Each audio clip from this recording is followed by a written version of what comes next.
கர்த்தர் மட்டும் நீ எப்ப கூப்பிடுவேன்னு எதிர்பார்த்துட்டு இருக்கிறாரு.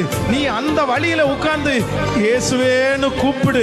99 ஆடுகளை விட்டுட்டு உன் ஒரே ஒருத்திக்காக, உன் ஒரே ஒருத்தனுக்காக இயேசு வந்து உன்னை திரும்ப உன் வழியில உன்னை நடக்க வைப்பாரு. உன் ட்ராக்ல உன்னை கர்த்தர் கொண்டு வருவாரு. Yes yes yes. கைகளை உயர்த்தி ஜெபிக்கிற அந்த பிள்ளைங்க மேல விசேஷித்த கிருபை. இப்போ அவன் கை வலிக்க வலிக்க அந்த அற்புதம் நடக்கட்டும்.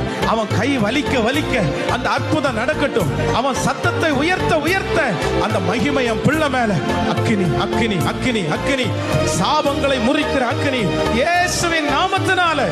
அந்த விபச்சார கட்டுகள் இயேசுவின் நாமத்தினால ஒளியட்டும். குடிகார ஆவிகள் இயேசுவின் நாமத்தினால இப்போ இப்போ இப்போ இப்போ. Yes yes. Thank you Jesus. Thank you